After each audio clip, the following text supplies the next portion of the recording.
Hello everyone, কেমন আছো সবাই? দিনটা ছিল উল্টো রথের দিন। তো হঠাৎ করেই বড়মশাই বিকালবেলায় বললো রেডি হও, মেলাতে যাব। তো এদিকে বাইরে বেরিয়ে বড়মশাই এদিকে বাচ্চাদের সঙ্গে একটু ক্রিকেট খেলছে, আর আকাশেও দেখছি একটু মেঘও করেছে। আজটা কি ভালো লাগছে, দেখো দারুণ লাগছে।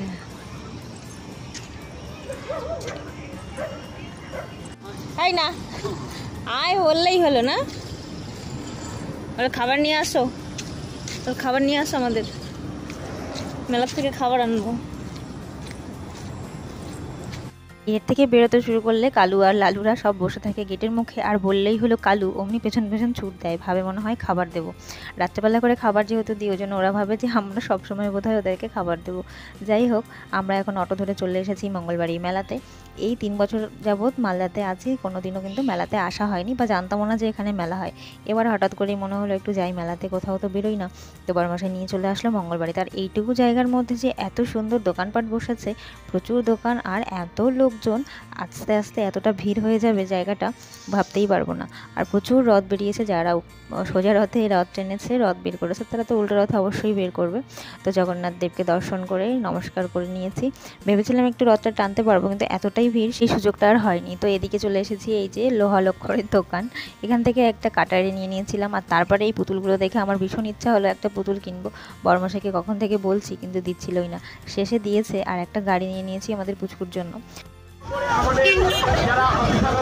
ও আমার ডার্লিং, এই ব্ল্যাক ব্ল্যাক কি করে হয়ে গেল গো? দেখি আমি দেখলাম ও नहीं दूसरी संपत्ति और कमानी।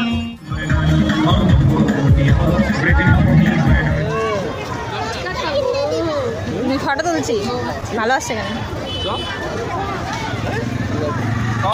মালটা ভিডিও করছে, আমাকে ফটো দিই।